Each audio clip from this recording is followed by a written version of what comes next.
اعوذ باللہ من الشیطان الرجیم بسم اللہ الرحمن الرحیم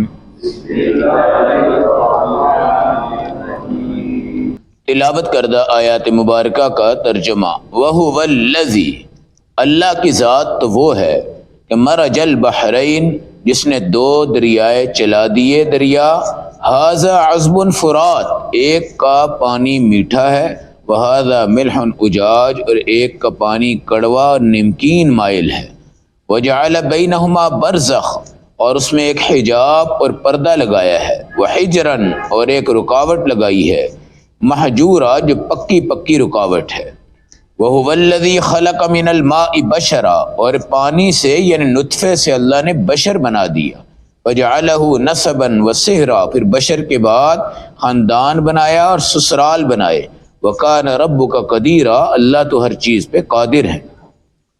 آیت نمبر 53 54 پارہ نمبر 19 سورۃ الفرقان۔ کائنات میں اللہ کی قدرت اور اس کے نظارے اور اس کے مشاہدے، اس قدرت کے پڑوس میں رہنے والا بھی بے شک ایمان نہ لائے تو نہ لائے، اور وہاں سے لاکھوں میل دور رہنے والا اس چیز کو مان کر خدا کو وحدہ لا شریک مان لے، یہ ہدایت کے اشارے ہوتے ہیں، یہ ہدایت کے اشارے ہوتے ہیں۔ بیت اللہ جس وقت کافر اس کے مجاور ہوتے تھے اور بیت اللہ کے ارد گرد رہا کرتے تھے، مگر وہاں رہ کر بھی وہ ایمان نہیں لائے۔ 360 بت ان بدبختوں نے بیت اللہ میں رکھے ہوئے تھے جی، اور اس کے عقب میں آ کے وہ بدبخت لوگ زنا کر لیتے تھے، لیکن ہدایت ان کو بیت اللہ میں بھی نہیں ملی۔ بیت اللہ کا جو اصل کمرہ ہے اس کے اندر وہ رہا کرتے تھے، اس میں وہ سو جاتے تھے، مگر وہ کفر میں تھے اور کفر پہ مر گئے۔ تو اللہ کی قدرت کی نشانی کو دیکھنا، آج ہم تو یہاں دیکھتے ہیں نظر نہیں آتا، اینک لگوا لیتے ہیں، لیکن وہ لوگ جنہوں نے دوربینیں بنائی ہیں اور خلائی شٹل بنائی ہیں اور بہت سی چیزیں بنائی ہیں اور دنیا کا جدید ترین جن کے پاس سسٹم ہے، وہ اللہ کی قدرت کی تمام نشانیوں کو دیکھتے ہیں۔ ہم تو قرآن میں پڑھتے ہیں۔ اب یہ جو دو دریا ہے یہ ندیوں والا علاقہ ہے جہاں سے اوپر سے نالے بہتے ہیں۔ پہاڑ آپ نے دیکھے ہوں گے، اوپر سے نالے بہ رہے ہوتے ہیں، برف پگھل رہی ہوتی ہے اور نیچے سے دریا چل رہے ہوتے ہیں اور وہ پرنالے آ کے دریا میں شامل ہو جاتے ہیں۔ یہ دو دریا ہیں، ان کا ایک ذائقہ نہیں ہے بلکہ ایک ہی دریا نظر آتا ہے، ذائقے دو ہیں۔ بیچ میں ایک باریک سی لکیر ہے جیسے سوئی کا دھاگا ہوتا ہے، بس وہ بھی عام بندے کو نظر صحیح نہیں آتی، مگر اس لکیر سے ادھر کا پانی میٹھا ہے اور لکیر سے ادھر کا پانی کڑوا ہے۔ لکیر سے ادھر کا پانی میٹھا ہے، ادھر کا پانی کڑوا ہے۔ سورۃ الرحمن میں بھی انشاءاللہ ہم پڑھیں گے کہ مرج البحرین یلتقیان بینہما برزخ لا یبغیان، کہ اللہ نے دونوں کو ملنے سے ایک پردہ بیچ میں ڈالا ہے اور وہ لکیر ہے، اور وہاں پر بھی اللہ کی قدرت ہے۔ سورۃ الرحمن میں اللہ کی قدرت بیان کی ہے کہ دو دریا چلتے ہیں۔ بنگلہ دیش میں بھی اس طرح کا دریا موجود ہے، اور دنیا میں یورپین ممالک میں بھی اس طرح کے دریا کا گزر ہوتا ہے، مگر وہاں کے لوگ جو وہاں رہتے ہیں آج تک وہ اس قدرت پہ غور نہیں کرتے، آج تک وہ اس چیز کو اللہ کی قدرت سمجھنے میں قاصر ہیں، آج تک وہ اس چیز کو دیکھ کر اللہ کو بڑا نہیں کہتے، مگر آج تک ان کے دلوں پہ مہر لگی ہوئی ہے۔ جس کے دل پہ مہر ہو اس کے سامنے قرآن بھی کچھ نہیں ہے، اس کے سامنے تقریر کچھ نہیں ہے، اس کے سامنے رونا دھونا کچھ نہیں ہے، دلوں پہ مہر ہے۔ یہ مہر تھی تو ابو طالب کے دل پہ بھی یہ مہر تھی۔ ہمارے نبی صلی اللہ علیہ وسلم نے انتھک محنت فرمائی ہے، حالانکہ آپ نے بڑے بڑے لوگوں کے لیے دعا فرمائی ہے۔ ابو ہریرہ کی والدہ کے لیے حضور نے ہاتھ اٹھائے، یا اللہ اس کو اسلام دے دے۔ ابو ہریرہ وہیں سے مسکراتے ہوئے اٹھے، ہمارے نبی پوچھتے ہنستے کیوں ہو؟ کہا یا رسول اللہ ہماری ماں مسلمان ہو جائے گی۔ آپ نے کہا تو گھر بھی نہیں گیا، ابھی تجھے کیا پتا ہے؟ کہا آپ نے ہاتھ اٹھا دیے، دعا کر دی، اللہ آپ کی دعا رد نہیں فرمائیں گے۔ لیکن جس بستر پہ نبی پاک اپنے چچا کے ساتھ سوتے تھے، پلیٹ میں کھاتے تھے، پانی پیتے تھے، ایک پیالہ تھا، ایک بستر تھا، ایک چارپائی تھی، ایک کمرہ تھا، ایک خاندان تھا، ایک تعلق تھا، مگر وہ ابو طالب مسلمان نہیں ہوئے۔ یہ مہر ہوتی ہے۔ کیا ہوتی ہے؟ مہر۔ مہر کا مطلب قانونی طور پہ بھی یہ ہوتا ہے کہ جب سٹیمپ لگ گئی ہے تو اندر کی چیز اب باہر سے ایڈ نہیں ہو سکتی اندر، اور اندر سے باہر نہیں نکل سکتی، یہی مہر ہوتی ہے۔ اور مہر کا دوسرا ترجمہ ہے زنگ لگ گیا ہے۔ دل کو کیا لگ گیا ہے؟ زنگ لگ گیا ہے۔ دل زنگ آلودہ ہو جاتے ہیں، دل زنگ آلودہ ہو جاتے ہیں، اور اس کے اوپر بڑے سے بڑے نوارات اور نظام پھیلنا شروع ہو جاتے ہیں۔ یہ زنگ آلودہ دل اللہ کے نظام پہ آتے ہیں تو بھائی اتنی بڑی علامت ہے، اور ادھر ایک تماش بین آئے اور ذرا سا آگ پہ چلے، آگ پہ چلے، لوگ کہتے ہیں خدا ہے، کیا ہے یہ؟ خدا ہے۔ یا کوئی ہوا میں اڑ رہا ہے تماشا ہی دکھا دے، لوگ کہتے ہیں یار یہ تو لگتا ہے کہ یہ رب ہی آ گیا ہے۔ کیا آ گیا ہے؟ رب ہی آ گیا ہے۔ بھائی اس قدرت کو دیکھ کر اللہ کو آج تک کیوں نہیں پہچانتے؟ اس قدرت کو دیکھ کے آج تک اللہ کو کیوں نہیں پہچانتے کہ یہ دریا آ رہا ہے، یہ دریا آ رہا ہے، بیچ میں ایک لکیر آ رہی ہے، ادھر کا پانی میٹھا ہے، ادھر کا پانی کڑوا ہے، کڑوا میٹھے میں نہیں مکس ہو رہا، میٹھا اس میں نہیں مکس ہو رہا، اور پیچھے سے ظاہر ہے بھائی موجیں بھی تو آتی ہوں گی، بارشیں بھی تو بڑھتی ہوں گی، دریا اوپر بھی تو آتا ہوگا، یہ بھی تو ہو سکتا ہے کہ وہ لین نیچے رہ جائے، لیکن اس کے باوجود بھی پانی مکس نہیں ہوتا۔ اور یہاں ہمارے 4 دن بارش ہو جائے پنجاب کے علاقوں میں، 3 دن ہو جائے، 4 دن ہو جائے، 5 دن، وہ گٹر کے پانی اور بارش کے پانی اور جو ہمارے گھروں میں پانی آ رہے ہیں نا، وہ سارے مکس ہو جاتے ہیں۔ کیا ہو جاتے ہیں؟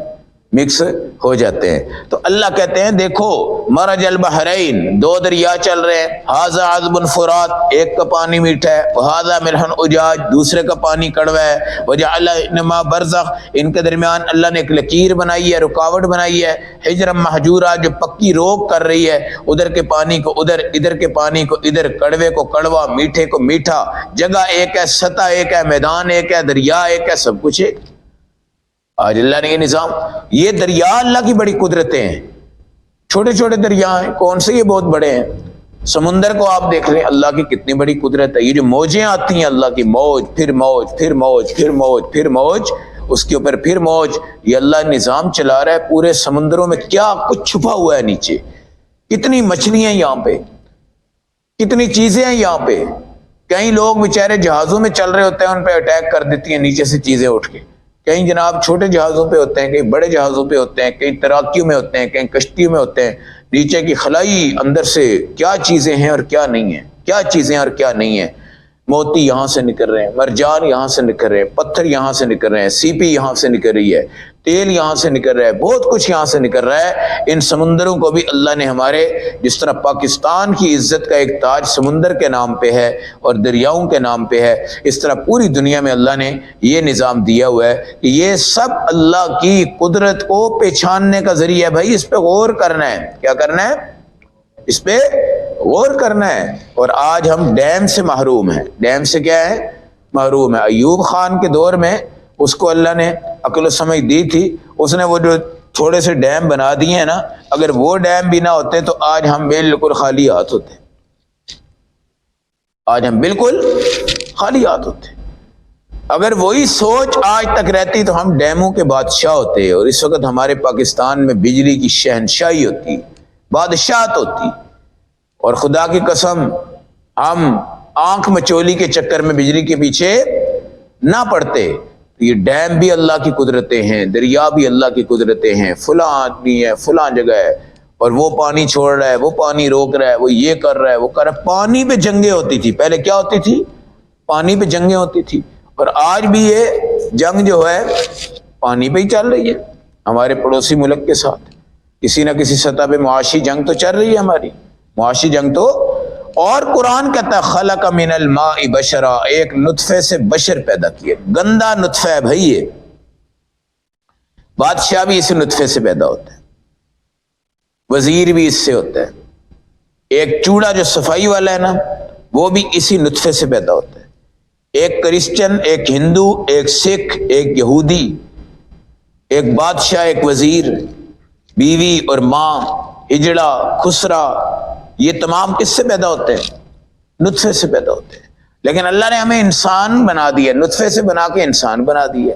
بھائی وہ بکری جو ہے وہ بھی تو نطفے سے ہی پیدا ہوتی ہے، بھینس، گائے، بیل، اونٹ، اونٹنیاں، ان کا بھی تو ملاپ ہوتا ہے نا، وہ بھی تو نطفے سے ہی پیدا ہوتے ہیں۔ لیکن اللہ نے ہمیں بشرا کیا بنایا ہے؟ بشر، کیا بنایا ہے؟ بشر۔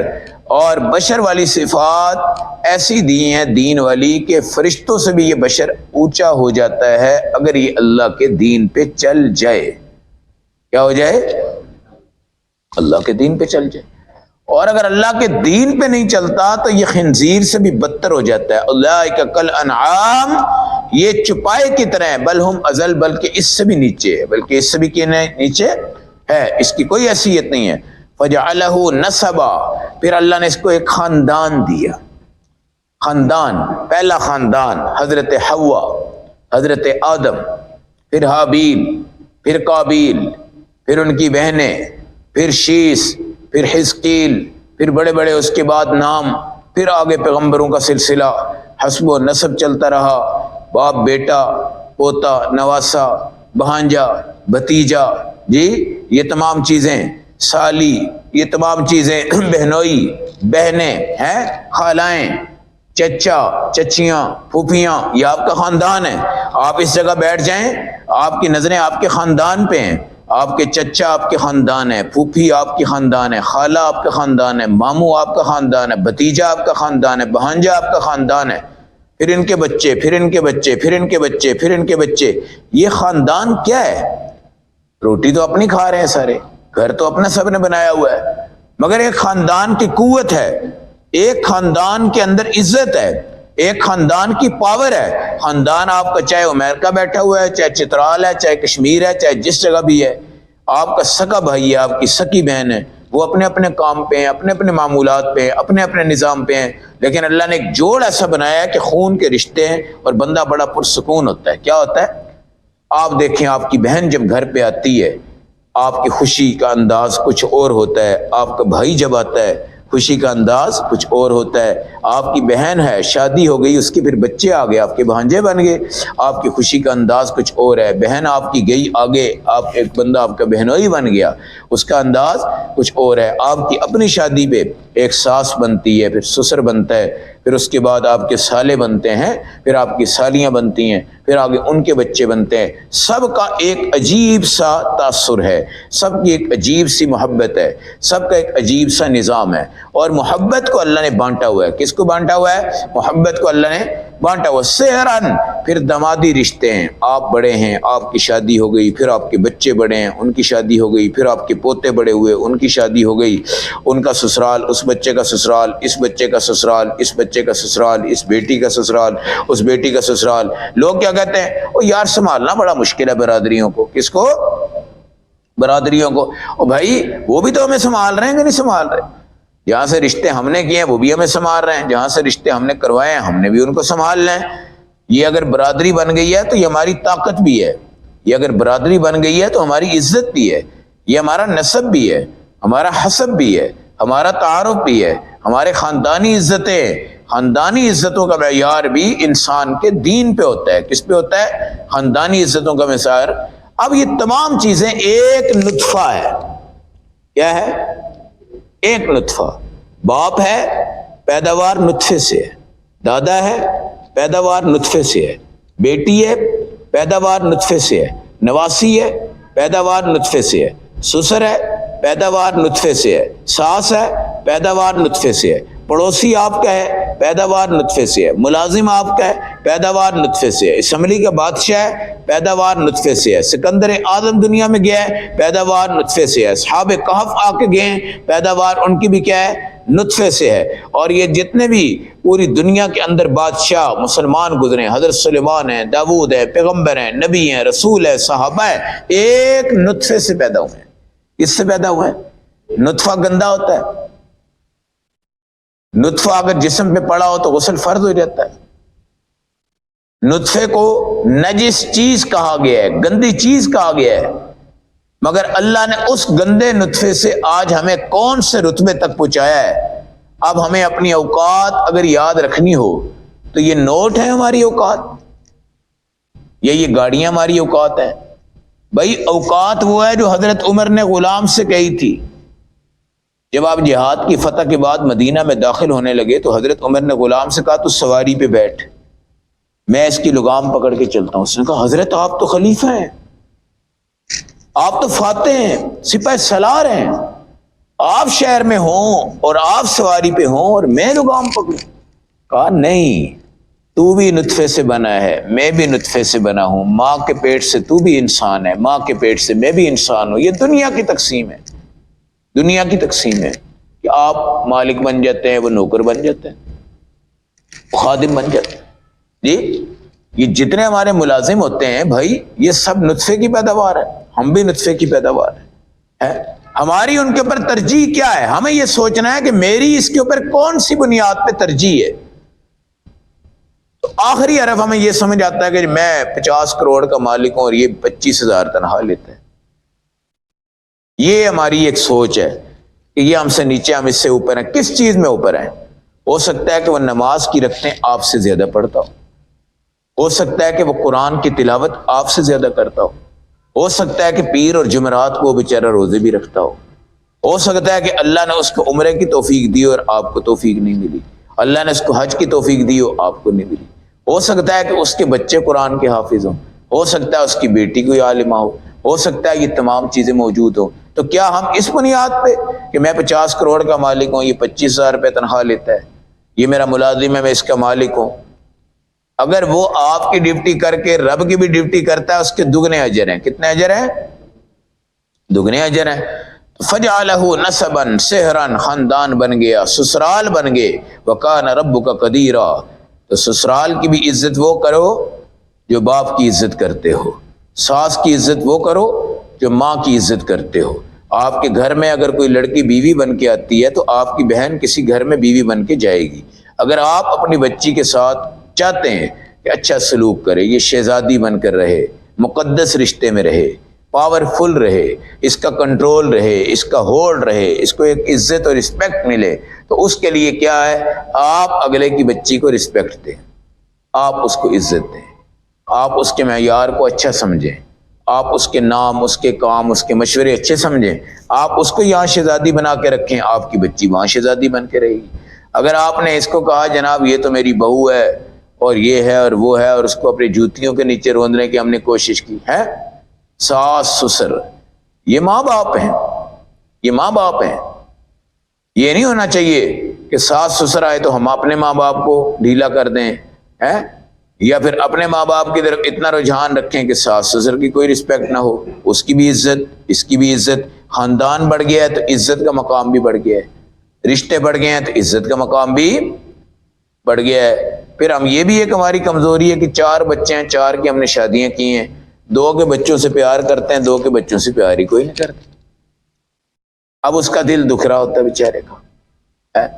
اور یہ بھی ہماری ہے کہ جناب ہمارے ہاں 2-3 بچے ہو گئے اور ہمارے بھائی کے ہاں کوئی بچہ نہیں ہے، اب ہم اس کو کوئی حیثیت نہیں دیتے، رسپیکٹ ہی کوئی نہیں کرتے۔ سب برابری ہے، کیا ہے؟ جیو، خوشی کے ساتھ جیو، اور یہ جینا تب ہوگا جب آپ اپنے رشتہ داروں میں اخلاق بانٹو۔ آپ کی ایک چین بننی چاہیے، ایک طاقت بننی چاہیے، آپ کا ہر بندہ آپ کی عزت کرنے والا ہو۔ خاندان، ہمارا خاندان، ہماری برادری، ہمارا خاندان، ہماری برادری۔ بھئی اگر تو آپ نے دولت کی بنیاد والی برادری بنانی ہے تو وہ تو آپ کی دولت کی پجاری بنے گی، جب تک آپ کا پیسہ ہے وہ آپ کے آگے اور پیچھے چلیں گے۔ لوگ کہتے ہیں پہلے بڑا پیسہ ہوتا تھا یار، ہر بندہ سلام، ہر بندہ دعا، اور ہر بندہ آگے اور ہر بندہ پیچھے۔ اب جناب نوکری ختم ہو گئی، جاب ختم ہو گئی، اب کوئی سلام تک نہیں کرتا، سلام تک نہیں کرتا۔ بھائی یہ پیسوں کے پجاری ہوتے ہیں، یہ کس کے پجاری ہوتے ہیں؟ رشتوں کا تقدس ان میں نہیں ہوتا، رشتوں کا تقدس ان میں نہیں ہوتا۔ اس لیے ہم پاورفل خاندان صرف یہ سمجھتے ہیں کہ جناب ہمارا سٹیٹس بڑا ہو، ہمارا نام بڑا ہو، ہمارا کام بڑا ہو۔ پھر کیا ہے؟ آج اللہ نے ہمیں 1 کروڑ روپیہ دیا ہوا ہے، کل ہم 10,000 روپے آ جاتے ہیں، کیا کہتے ہیں کوئی تعویذ دے دیں، کام بالکل ٹھپ ہو گیا، خرچے اتنے ہی نہیں۔ بھائی خرچے اتنے کیوں ہیں کہ جی بس کیا کریں، لوگوں کی نظروں میں تو ہم پردے میں ہیں۔ ہے لوگوں کی نظروں میں تو عام پردے میں ہیں، خرچے اتنے کیوں ہیں پھر؟ تاکہ جناب لوگ ہمارا وہ جو اسٹیٹس ہے نا پہلا، لوگ یہ نہ سمجھے کہ جناب یہ ٹھنڈے ہو گئے ہیں، یہ بھوکے ہو گئے ہیں، یہ یوں ہو گئے ہیں، یہ وہ ہو گئے ہیں۔ ہم قرض لے لیتے ہیں اور جناب دوسروں کے سامنے اپنے آپ کو جھکاتے نہیں، یہ بے وقوفی ہے۔ کیا ہے؟ جتنی آپ کی پسلی ہے اس میں آپ چلیں، جتنا آپ کا سرمایہ ہے اس میں آپ چلیں۔ بالکل یہ سمجھنا کہ جناب میں نے گرنا نہیں ہے نیچے، میں نے گرنا نہیں ہے نیچے، اب اس سے قرض پکڑ رہا ہے، اس سے پکڑ رہا ہے، اس سے پکڑ رہا ہے، اس سے پکڑ رہا ہے، اس سے پکڑ رہا ہے، اور قرض والے بیچارے ادھر سے دروازہ کھٹکا رہے ہیں، ادھر سے فون کر رہے ہیں، ادھر سے کالیں کر رہے ہیں، ادھر سے یہ کر رہے ہیں، ادھر سے وہ کر رہے ہیں، ادھر سے وہ کر رہے ہیں۔ تو خاندان کا مقام عبادات کی بنیاد پہ رکھیں، خاندان کو دنیا کی نگاہوں میں نہ دیکھیں۔ ہمارا خاندان بڑا امیر ہے جناب، ہمارا خاندان ڈیفینس میں رہتا ہے جناب، ہمارا خاندان ماڈل ٹاؤن میں رہتا ہے جناب، یار ہماری غریب بچی سے شادی کر لو، اور نہیں جناب ہمارا آپ کا جوڑ ہی کوئی نہیں ہے، جوڑ ہی کیوں جی، ہمارا جوڑ کیوں نہیں ہے کہ یار تم 3 مرلے کے مکان میں رہتے ہو، ہم 3 کنال کی کوٹھی میں رہتے ہیں، ہمارا تمہارا کیا جوڑ ہے؟ ہمارا تمہارا کیا جوڑ ہے؟ اللہ اکبر۔ ہمارے نبی صلی اللہ علیہ وسلم کو جس خاتون نے نکاح کا پیغام دیا ہے نا، وہ مکہ کی ارب پتی خاندان کی تھی، خود مختار تھی، اس کے فیصلے اس کے ہاتھ میں تھے، دولت اس کے ارد گرد گھومتی تھی۔ اس نے نبی صلی اللہ علیہ وسلم کی دیانت کو دیکھا ہے۔ آپ کے ہاں غربت تھی، گھر کوئی نہیں تھا، مگر اس نے کہا میں آپ سے نکاح کرتی ہوں۔ یہ نظام ہوتا ہے نا۔ حضرت ام سلمہ، ام حبیبہ بہت بڑے خاندان کی عورتیں تھیں۔ ام حبیبہ کا جب نکاح ہوا ہے تو وہ ابو سفیان کی بیٹی تھی، اور ابو سفیان مکہ کا سردار تھا اور نبی پاک کا دشمن تھا۔ تو حضور صلی اللہ علیہ وسلم کے اس نکاح کا جو تذکرہ ہے نا، وہ حبشہ کے بادشاہ کے سامنے چلا، اس کا نام تھا اصحمہ نجاشی۔ اصحمہ نجاشی یہ وہ صحابی تھا جس کے سامنے حضرت جعفر نے قرآن پڑھا تو ان کے قرآن کو سن کر نا اس کا دل مائل ہو گیا اور یہ خفیہ مسلمان ہو گیا، خفیہ اصحمہ نجاشی۔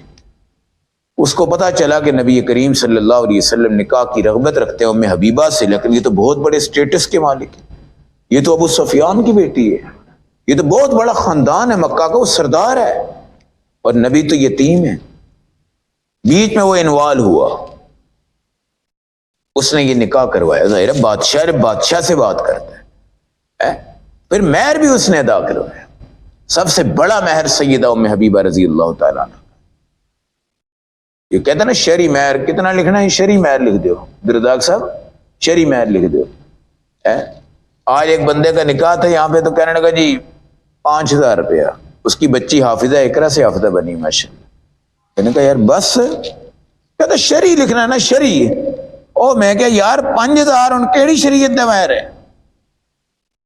ڈالر آپ کس جگہ چلا گیا ہے اور ہم وہیں پہ اڑے ہوئے ہیں، نکاح میں 5000 پہ اڑے ہوئے ہیں جی، اور ادھر جناب ہر چیز ڈبل ہو گئی ہے، نکاح کا مہر جو ہے وہ شرعی اتنا ہی نظر آتا ہے۔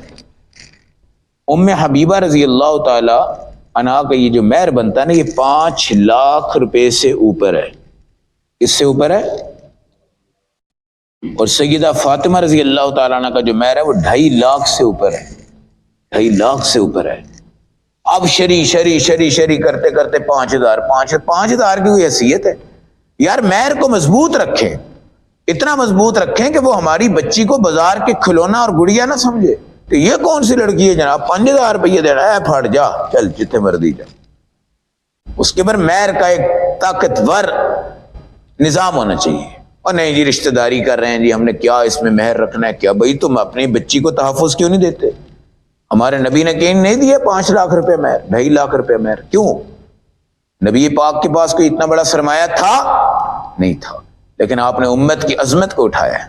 ٹھیک ہے غریب ترین گھر جن کے ہاں 3 ٹائم کی روٹی نہیں بنتی، بھائی وہ اگر 5-6 ہزار روپیہ مہر رکھ دیتے ہیں تو شریعت میں ان کے لیے کسی قسم کی کوئی برائی قباحت نہیں۔ لیکن ایک ڈیفینس میں رہنے والا بندہ اگر مجھے آ کے کہتا ہے جی شہری مہر رکھ دے، کتنا رکھنا ہے؟ 5000 روپے، تو مجھے اس پہ ویسے بڑا غصہ آتا ہے۔ یہ کیا کھلونا ہے بھائی؟ ادھر باجے، مراسی، گانے، جہیز، پیسہ، دولت، ڈیمانڈ، تمام چیزیں پوری کر دی، اور یہاں پر کیا ہے جناب؟ مہر کے مطلب شرعی کا لفظ سکھایا ہوا ہے، تو شرعی مہر 5000 نہیں ہے، اب وہ 6000 سے اوپر کراس ہو چکا ہے۔ اور شرعی مہر اگر آپ چاہیں تو 2.5 لاکھ بھی شرعی ہے، 5 لاکھ بھی شرعی ہے، یہ کوئی غیر شرعی نہیں ہے۔ ایک ہمارا ہے مہر مثلی۔ مہر مثلی یہ ہوتا ہے کہ وہ خاندان میں اس جیسی بچیاں جو ہیں، جیسے میری بیٹی ہو، آپ کی بیٹی ہو، پھر آپ کے کزن کی بیٹی ہو، پھر آپ کے بھائی کی بیٹی ہو، پھر آپ کی بہن کی بیٹی ہو، یہ ظاہر ہے بیٹیاں اکٹھی کریں اگر ہم، تو اب ان کی جو شادی ہوتی ہے ان کے ایک مہر کا توازن ہوتا ہے۔ جیسے اب ہمارا خاندان 1,30,000 پہ چلا گیا ہے، 1,30,000 پہ چلا گیا ہے، وہ سال 2 سال کے بعد 50 پہ چلا جائے گا۔ جب میری شادی ہوئی تھی تو اس وقت یہ 30,000 روپے تھا، کیا تھا؟ اب 1,30,000 پہ۔ یہ جو ہمارے خاندانی مہر ہے اس کو مہر مثلی کہتے ہیں۔ یہ سب سے اچھا ہے کہ خاندان کی بچیوں کے برابر ایک مہر طے کرو اور اس مہر کو رکھو۔ یہ 5,000 والی شرعی کی رٹ جو ہے نا، یہ بالکل غلط ہے، اور یہ بچے کی عزت و عظمت کے کیا ہے؟ خلاف ہے۔ بہرحال اللہ نے انسان کو گندے نطفے سے بنا کر پھر دیکھو حافظ، قاری، عالم، ولی، کتب، ابدال، غوث، صحابی، نبی، رسول، امام الانبیاء، خاتم النبیین، تمام چیزوں کو اللہ نے ایک نطفے کی نسبت سے کیسی خوبصورت نسبتوں میں ڈھالا ہے سانچ کی۔ اس لیے اللہ کی قدرت پہ غور کریں، اپنے رب کے قریب ہو جائیں، اپنے رب کے قرب میں ہی آپ کو ہر چیز کا تحفظ ملتا ہے۔ اپنے رب سے دور رہ کر آپ کے بھی دور ہوتے ہیں اپنے، اور رب بھی آپ کا دور ہو جاتا ہے، تو پھر اس کو تنہائی کی زندگی کہا جاتا ہے۔ اللہ ہمیں اس تنہائی سے محفوظ رکھے۔ اللہم صلی وسلم۔